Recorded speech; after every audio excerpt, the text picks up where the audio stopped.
नमस्कार. माझ्या मुलाच्या मित्राची पत्रिका आहे. ती त्यांनी मला बघायला दिली होती.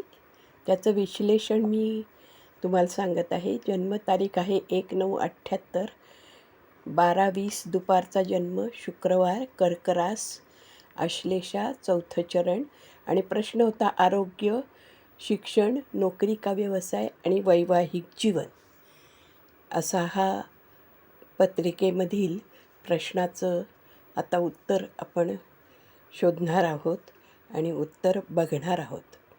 या पत्रिकेचं उत्तर असं आहे, लग्न रास वृश्चिक आहे आणि नेपच्यून तिथं आहे.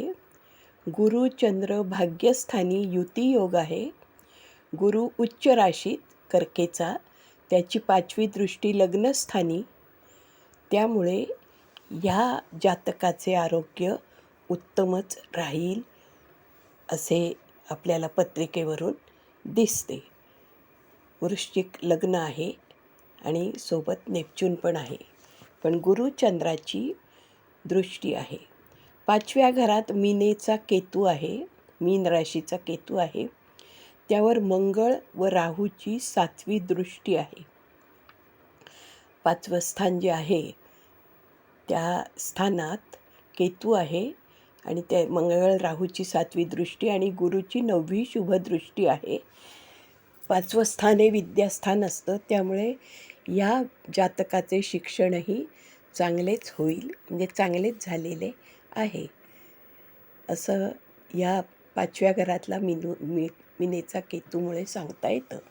10व्या स्थानी रवी, शनी व बुध असून त्यावर गुरुची 2री शुभदृष्टी. परत रवी जो आहे तो स्वराशीचा असल्यामुळे नोकरीत अधिकार व मान मिळेल. अधिकाराची जागा व मानाचीच नोकरी मिळेल, म्हणजे मिळालीच आहे. 10व्या स्थानी रवी, शनी व बुध आहे. त्यावर गुरुची शुभदृष्टी आणि रवी स्वराशीचा. त्यामुळे ते 10वं स्थान जे आहे ते नोकरीचं स्थान असल्यामुळे, कर्मस्थान असल्यामुळे त्या जातकाला अधिकार व मानही मिळालेला आहे.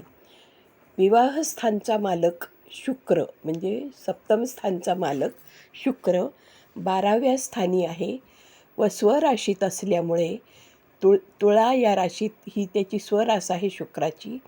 त्या स्वराशीत असल्यामुळे वैवाहिक जीवनसुद्धा सुखी आणि आनंदीच राहील.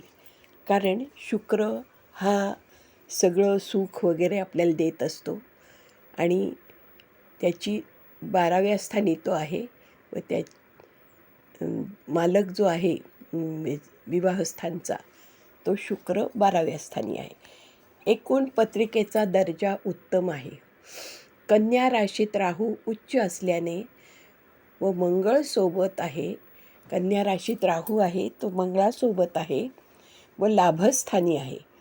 त्यामुळे पैसा जीवनात भरपूर मिळेल. नेपच्यून प्रथम स्थानी वृश्चिक राशीचा, त्यामुळे बोलणे सडेतोड व जरा फटकळ स्वभाव असतो. शुक्र 12व्या स्थानी हर्षल या पापग्रहासोबत आहे. त्यामुळे जीवनसाथी हौशी पण जरा स्वभावाने तापट असा असेल, कारण नेपच्यून वृश्चिक राशीचं आहे म्हणून. असं हे पत्रिकेचं विश्लेषण केलेलं आहे. कसं वाटलं ते सांगावे. तुम्हाला बरोबर वाटलं असेल तर कॉमेंट्समध्ये तसं सांगा. स्नेहा टी नावाचं चॅनल आहे. चॅनलला लाईक करा व सबस्क्राईब अवश्य करा.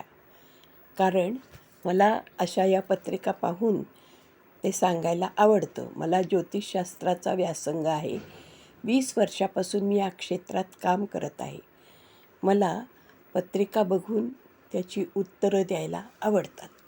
तरी माझ्या चॅनलला तुम्ही सगळ्यांनी शेअर करा व सबस्क्राईब नक्की करा. मला तुमच्याही प्रश्नांना अशी उत्तरं द्यायला आवडतील. कॉमेंट्समध्ये मला विचारा, मी तुम्हाला त्याची उत्तरं देईन, कारण मला ते आवड आहे या विषयाची म्हणून. तर हे विश्लेषण कसं वाटलं ते मला कॉमेंट्समध्ये तुम्ही सांगा. तुम्हाला जर आवडलं असेल तर माझ्या चॅनलला लाईक करा, शेअर करा आणि सबस्क्राईब तर अवश्य करा. नमस्कार.